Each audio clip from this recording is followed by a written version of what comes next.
fast lies today dominate an industry which would seem to be solely driven by a mix of corporate and state-public relations exercises, simply designed to push a particular product, ideology, or agenda.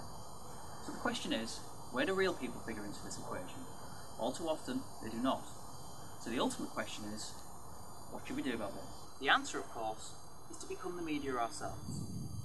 Taking this into account, I decided to produce this, a pilot episode of Real People, Real Stories, in a hope that it might redress the balance somewhat, and also in the hope that it may one day become a regular production. So with this in mind, and what will hopefully be the first of many releases, today we will be talking with Gordon Pye.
Hello, welcome, and thank you for joining us. It's the first edition of Real People, Real Stories.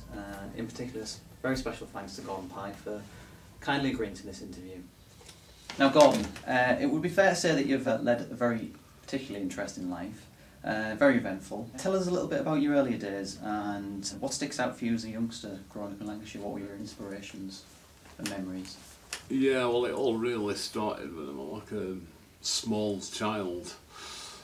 When they were building road outside shop where it is now, that new bits of a new road used to be a school and a sharp corner, and they knocked school down and built a new road, and they were like in close contact with men building that, you know. I mean, they even had me holding a thing for a theodolite, you know, like sort of stuff like that. So they're only pitchy. I mean, they got put in jail if they've done it now. But I mean, when they were building bypass, there were like hundreds of little wagons running all over right down Ribble Valley and back, sort of digging out what they took out at cutting and using it to build embankments like at Worley and Lango. But they managed to get a ride in one of these wagons that they go with it, but later on it was a Comet with a two-stroke engine, and we sort of went all the way through on Old Road through Fludder and like up to like Lango, which is like nearly at Blackburn, and then right back down newly being constructed road, you know, this rough track, and it was really exciting. And you know, like, I was up, I've sort of been all over like sort of some really sort of potentially dangerous sort of escapades by then, and all that sort of, I mean, some of the stuff that I did when I was a kid, you know, I mean, who'd believe it, you know, I mean, people probably won't believe it, you know. I sort of grew up faster when I started getting seriously into sort of wagons, so I got mates with local haulage contractor just across the road from shop, and then started working there every night, filling wagons up with diesel. And then helping a bit in garage and sort of Saturday morning checking all oil levels on everything, and you know, like sort of greasing round and stuff like that. And I was doing that like sort of from 13. I think when I was only 14, I once like sort of skipped a day off school to go and show blow a powder tank. You know, like pressurised powder tanks, what they call it, cement and stuff like that. And well, I knew how to do that, you know, like sort of just be riding around, you know. But I mean, we got into foundries, and I was even like sort of right in the middle, right next door to blast furnaces in Ravenscraig. You could see them like off the top of this sort of big sort of shelf. It was like sort of built into the building where everybody ran in, and then down below with blast Bessemer converters. And we got right in there, you know, nobody batted an eyelid. I think the only place they ever got stopped going in were fiberglass at St Helens. That was the only place I never sort of had to wait at Weybridge. But would you say that is something that's missing from children of today's early years? I mean, there's a sense of an element of danger, real life danger, and almost certainly. That's how ridiculous it's got now. Nobody's allowed to do anything. Nobody's allowed to go in there with their kids. And this type of thing that you describe wouldn't happen these days without police checks and the state getting involved. And you know, you don't really get many apprenticeships these days. But you couldn't just walk into somewhere like you've done and find out about that place and discover it. It wouldn't really happen these days, would it? Oh no! But that's why I'm a big supporter of people who suggest that we should bring school leaving age down to 14. And then people could start as apprentices, you know, even if it's just brewing up and like general golfing, you know, like sort of getting into it and learning while they're still young enough to sort of get away with making mistakes and all, you know, sort of, and get shouted at in the process, of course. But yeah, it's all been dismantled by political correctness. Mm. At quite an early age, it's apparent you developed a keen interest in the way things work, specifically in a mechanical sense. What first triggered this curious nature? Was it school, another factor, or just your own initiative? Basically, train sets or model railways. I got a model railway when I was quite young. As you do, you start pulling it to bits to see how it works and then putting it back together again and like doing it right most of the time. And you just get good at doing that, and then you get good at doing something else. Plus, all the time, I probably did a lot using the hands as hands more than fingers, whereas today you'll get everybody who's like sort of really got nimble fingers, but they're not particularly good at using their hands for sort of practical stuff, you know. We were doing all sorts of stuff, you know, like sort of digging gardens, and got into my uncle that like, this for a bit later, like that I used to keep chickens and goats and stuff like that. Well, I used to go and help him out, you know, like sort of, so that got me sort of educated as well. Your adolescent years spanned the 70s, for which people like myself who weren't born are a very fascinating period in history.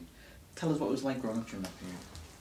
I think we were pretty lucky, really. I mean, like when we were 16, you know, people had enough money to go and buy a moped to go to school on and stuff like that, you know, it weren't a fortune. And I mean, then mopeds would do like 50 mile an hour, and you could like do some serious journeys on them, you know. I mean, I didn't go that far on mine. I think furthest I went were 25 miles, something like that, just to relatives and like just general things that I had to do, you know. But some people used to go like all over the place on them. I mean, but I'm really too big to ride a small moped. I've always been this size, but it was good training for what I did later with wagons. How would you say the attitude in the 70s and to some extent the 80s has changed today? What would you say the overriding differences are between the different time periods? Sort of rot really set in after the end of Berlin Wall, as far as I can see. You know, what sort of, they were pretty bog standard, everything never really changed that much, right from like 1975 through to sort of 86, 87, 88, 89. And then as soon as Berlin Wall come down, I mean, bloke that I used to work for, he said, don't like have your own wagon anymore. I had my own wagon at the time. I had a four-wheeler Leyland in Oryxford, making a fortune on taking stuff out for tennis courts and things, you know, that sort of specific stuff for tennis courts. We had contract and we used to get all over north of England, you know, like up Durham and places like that, you know.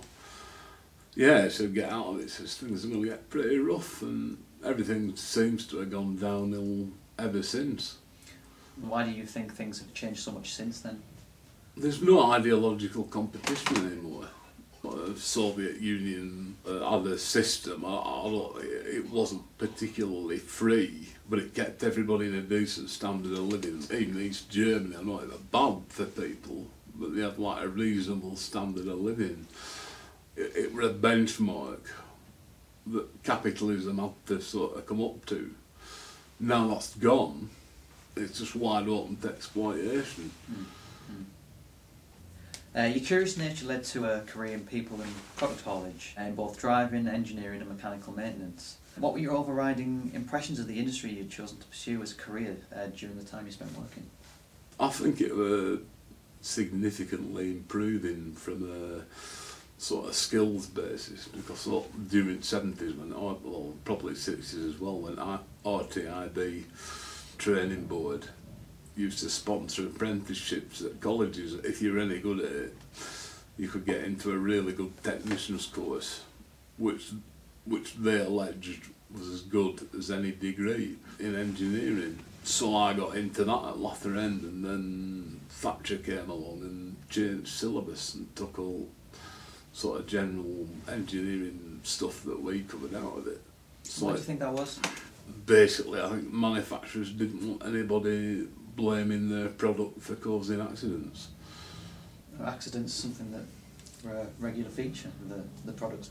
Well, we had some faulty wheel studs and wheel nuts, you know, sort of, it wouldn't last 5 minutes, and there were like sort of wheels coming off here, there and everywhere, and like sort of rolled down to metal. That's all that were wrong with them, and then they sorted it out and the problem went away. They just do not care, they never have done really. I mean, going back to 1962, Jackson's bought a 6-wheeler Dodge flat, and every week they were coming in like sort of complaining about wanting brakes adjusting and it wouldn't stop, and you know, that sort of bloke comes into the yard and 8 months brakes and don't believe it, only did them yesterday, and like sort of gets in it and sort of sets off and like sort of runs into the wall across from gate. Like sort of, well, they're going slow because it was really narrow anyway, but I mean, you couldn't stop.